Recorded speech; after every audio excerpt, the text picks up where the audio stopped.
أعوذ بالله من الشيطان الرجيم بسم الله الرحمن الرحيم الحمد لله رب العالمين الذي هدانا لهذا وما كنا لنهتدي لولا أن هدانا الله والصلاة والسلام على أشرف الأنبياء والمرسلين شفيع ذنوبنا وطبيب نفوسنا وحبيب قلوبنا أبي القاسم محمد وآله الطيبين الطاهرين المعصومين المظلومين وأصحابه المنتجبين ومن تبعهم بإحسان إلى قيام يوم الدين. بسم الله الرحمن الرحيم.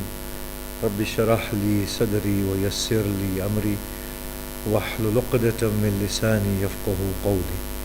أما بعد، السلام عليكم جميعا ورحمة الله وبركاته. بسم الله الرحمن الرحيم.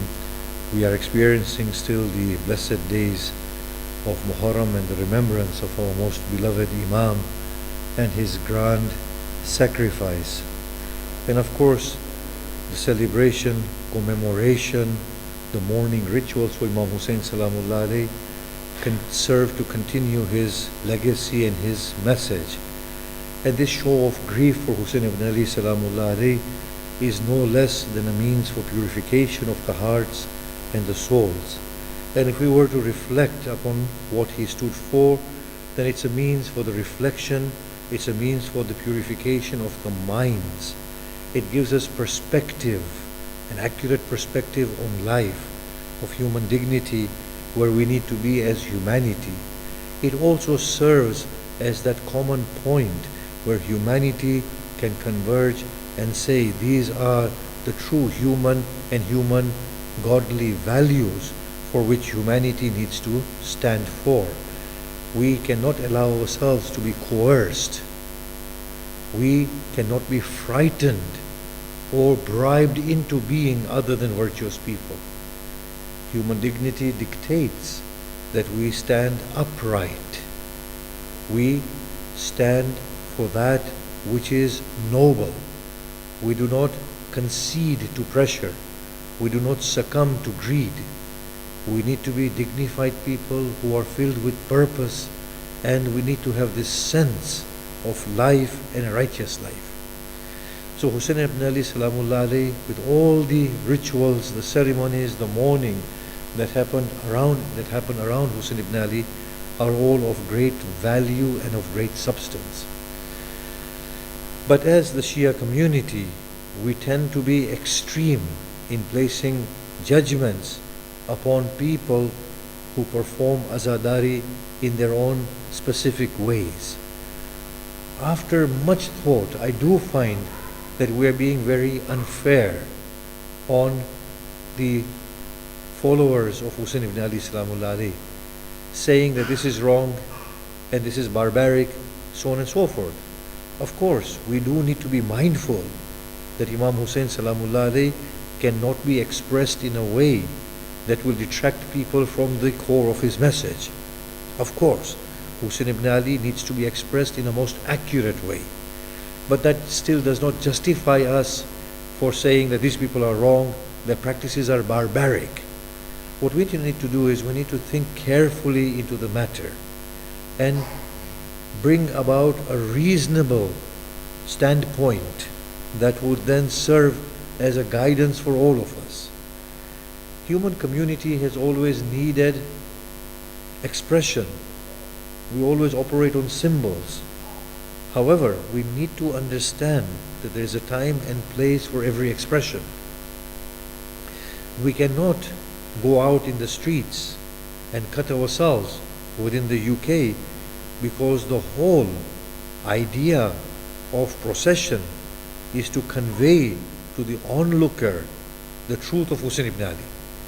And if the expression was something that is not understood by the onlooker, then the whole message of Hussain Salamullah alayhi is lost. So within every environment is a befitting expression. But that also does not mean that the devotees of Hussain ibn Ali are stopped from devoting themselves to Hussain ibn Ali in the way that they want and in the way that they feel is comfortable for them. They have to be mindful of not expressing themselves in a way that is not appreciated in any given context. Now today you might say, well, in the world of social media, is there any space that is a safe space for a devotee to express themselves in whatever way they want without offending the sentiments of the onlooker or without putting off the onlooker? The answer is, well, it might be difficult, but in a closed environment, it might be possible, where people in a very closed environment, a closed safe space, can devote themselves in a way that they see befitting, which is not transgressing upon any of the laws of the Sharia. Maybe there it would be perfectly fine, so long as it does not go out in a way that people would consider that act as an unbefitting act. But what we need to understand is that we are not in a position to pass judgments on anybody. We can't say that this act that you are performing is a barbaric act. It's an act that procures sin. I heard a speaker somewhere say, or it was told to me, that letting blood is no different than sleeping with your own mother in terms of it being haram. Such analogies are false. We have these tendencies of being extreme. Either the pulpit says, cut your heads for Hussein ibn Ali, and it is less than what Hussein ibn Ali is owed, and do it in public, in full sight of everybody. And on the other hand, you have the other extreme in which people are saying that to cut yourself for Hussein ibn Ali is like committing adultery with your own, or fornicating with your own mother. Now you can see that both these extremes are wrong and unjustified. On the one hand, you have to admit that individual devotion, individual sentiment and emotion has worth with God. If somebody is doing something very sincerely, then who are we to pass judgments upon them? That Allah will accept their devotions if it comes from a very sincere heart. On the other hand, we can't deny that we cannot be selfish in our morning rituals to the extent that it distracts people from the message of Hussein ibn Ali, or it puts them off the message of Hussein ibn Ali. In all of this, there is a middle line, a middle path. And that is something dictated to by the human condition and by the hadith, that do things properly in their appropriate places. In the four walls of your house or of your mosque, if it is that sort of a safe space, do what you want, provided you are not transgressing the laws of Sharia, and may Allah bless you for it. But out in public, be mindful that it's a world of social media. Images are carried forward from one place to another, and be mindful that Imam Hussein is not being given a negative expression. These are the things we need to think through. We can't be on either extreme. Now look at the problem that we would create there if we were to go on any extreme. You cannot deny human beings their emotions or expression of their devotion to the ones that they love. We can't deny them that. It's a slippery slope. How far do you go then? Then somebody might say, the act of salah appears to be barbaric at this point in time, so should we stop praying altogether? And then in a pluralistic world, will we go to India and say to our Hindu brothers and sisters that all these things that you do in the name of your gods or in the name of your heroes, that you should not be doing any of these things? How far do we go at that level? On the other hand, how open can we leave it? Can we just let everybody do whatever they want?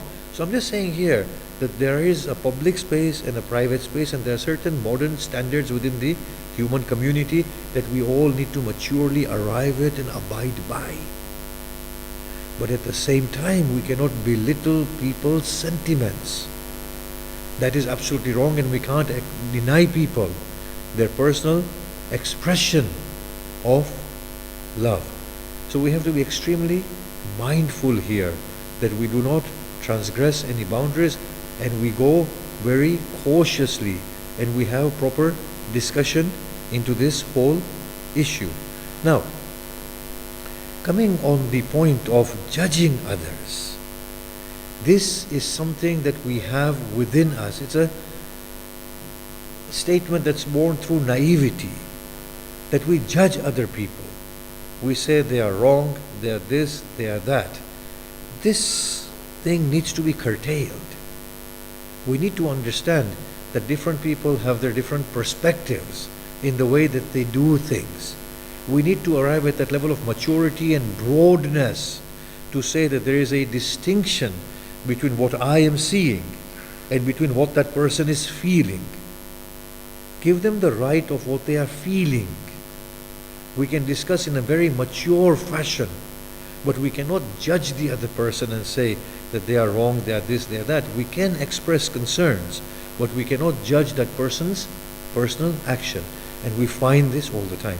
One last thing on this note is that now it's been third year or fourth year that I've been listening to narrations from the pulpit in which Hazrat Abbas Salamullah alayhi brings dead people to life.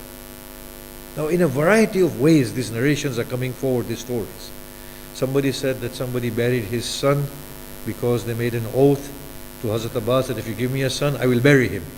Now, you just think into the nature of that oath. Why would anybody say to Hazrat Abbas that if you give me a son, I'll bury him alive? Then what's the point of having a son and then murdering the son? In any case, that person went and buried their son alive. They came back home and the child was at home playing. And the man asked, well, I've just buried him. And the wife said, well, somebody came and he said, I'm Abbas and this is your son back. And then this year we hear a story that there are a group of people who go into the jungles, who cut themselves to the extent that they die. And at night they get revived again and they come back home and they are asked, how did that happen? And they said, somebody came and he rubbed our wounds with his feet and we got restored and we were brought back to life. And we asked him, who are you? And he said, I'm Abbas. Now, when the non-Shia listen to these stories, they actually mock at the faith of Shiaism in its entirety.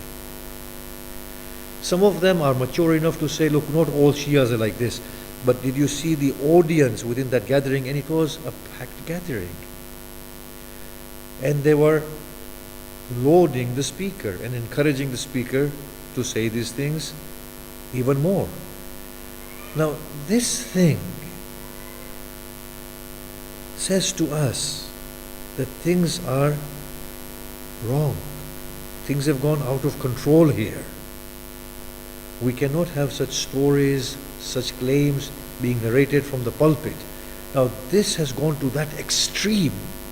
Had we been very critical of the pulpit from the very first instance, when the pulpit started to exaggerate, we would have not got to this level. The Blessed Prophet says in the Quran, La adri ma yuf'alu bi wala bikum. I don't know what's going to be done to me or to you. If that's what the Quran says, then surely no Muslim mind is going to believe that Hazrat Abbas comes and restores dead people to life. I do not understand how naive we can be to narrate such things from the pulpit, or from the people who gather around the pulpit, how naive they can be to actually validate such events and such narrations. So the pulpits need to be very careful about what they are preaching. Pulpit is a public space, especially in the world of social media. It is going out everywhere.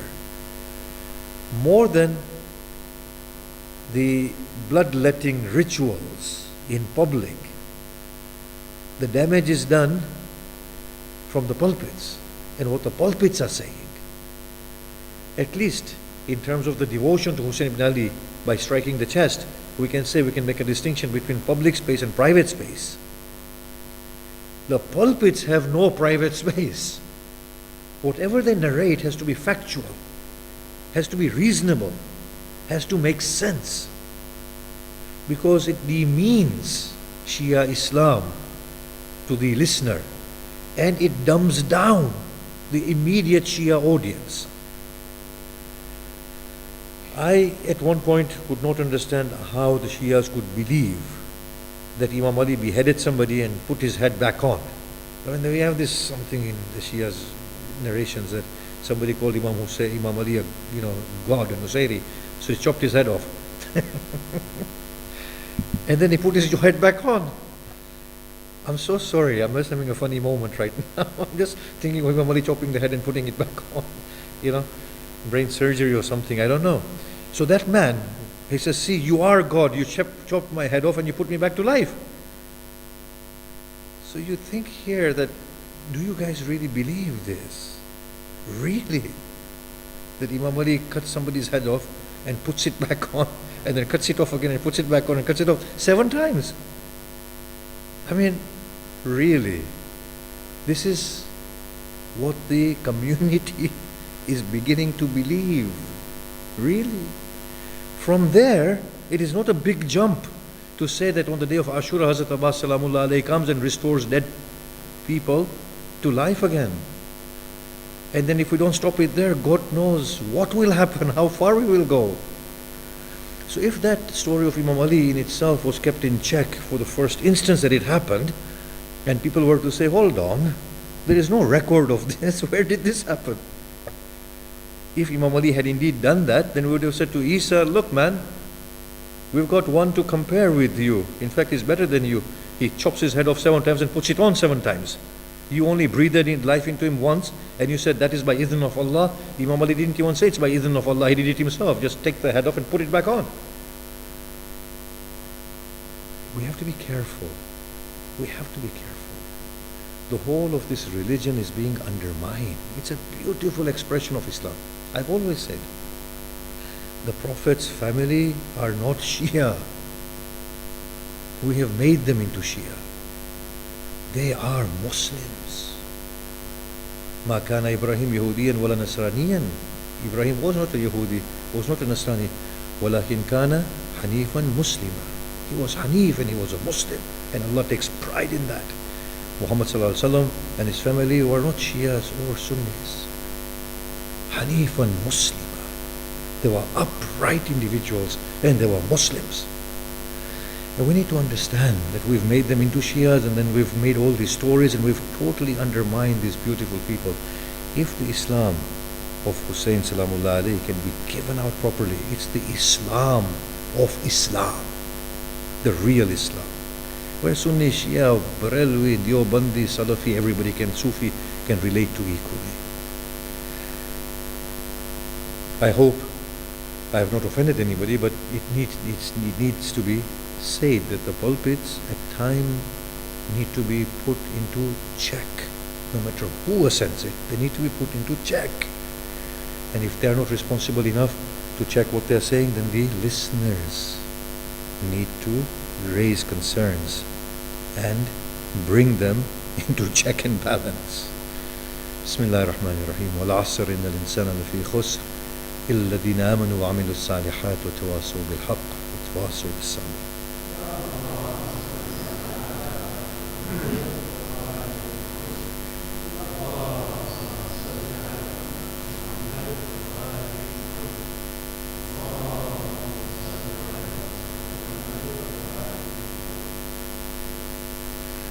Bismillahir Rahmanir Rahim. Alhamdulillahi Rabbil Alameen.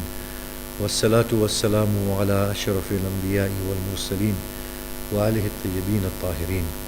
Amma ba'd, assalamu alaykum wa rahmatullahi wa barakatuh. Bismillahir Rahmanir Rahim. I know my time is over. Just a few minutes. Imam Hussein Salamullah alayhi is our hero. We celebrate him. Ali Salamullah alayhi is our hero. Muhammad Rasulullah is the hero of all heroes. Other faiths similarly have their heroes, great human figures. Isa, Musa, Ibrahim, Nuh. Although obviously Ibrahim, Isa, Musa, these are the heroes for the majority of the people. Nobody remembers far back as Nabi Nuh. But then you have Ram, Krishna, Buddha. We have all these grand saintly figures. They are heroes. Humanity has the vital ingredient to bring about a virtuous human family. in the form of these great men. Maybe it's time we found that commonality through these beautiful figures that we celebrate and we hold so dearly to our hearts. The Blessed Prophet, Isa, Musa, Ram, Buddha. Maybe we need to say that these are our heroes who represent us and our values and our virtues. And through that, the people of the faith need to come together and to offer common guidelines, instructions, statements, and to say this is our common heritage. They were all virtuous people. They all understood God to be the pinnacle of their aspiration. They placed God at the helm of their existence. Their God was a righteous God, a moral God. All of them instructed us on a virtuous existence, to become a proper human being, to become spiritually invested with God. Imagine how much the human family can benefit from such an endeavor.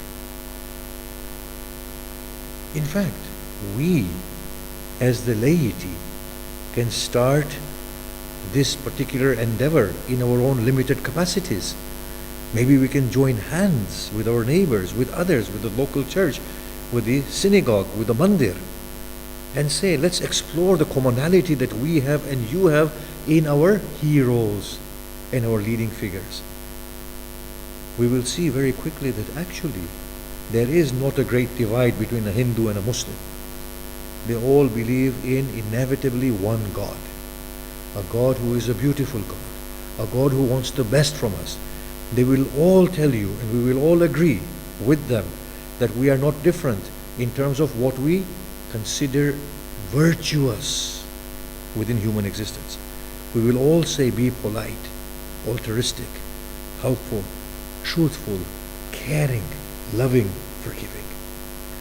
These great heroes of mankind can be a point of unity for the human family.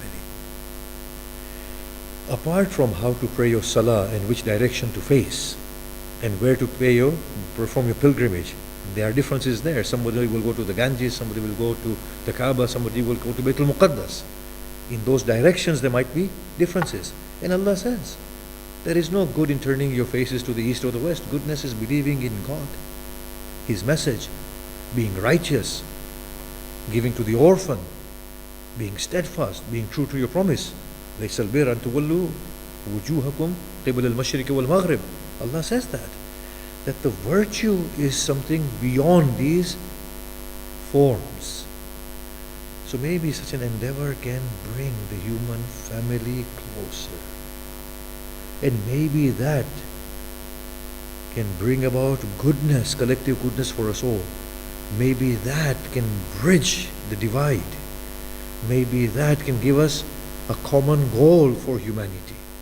Maybe that can bring this ailing world to a point of bliss. Killing in the name of religion or systems, plundering, speaking ill. This is unbefitting. This is definitely something for us to think about. The heads of religion maybe need to do this.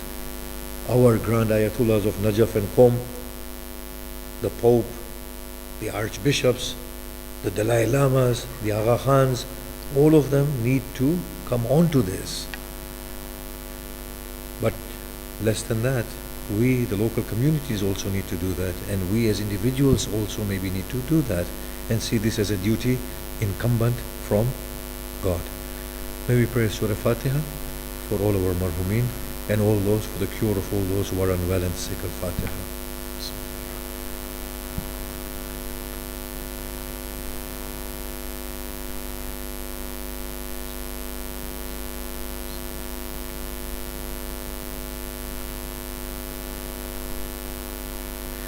Bismillahir Rahmanir Rahim. Alhamdulillahi Rabbil Alameen. Wassalatu wassalamu ala ashrafil anbiya'i wal mursaleen wa alihi at-tayyibin at-tahirin. Allahumma salli wa sallim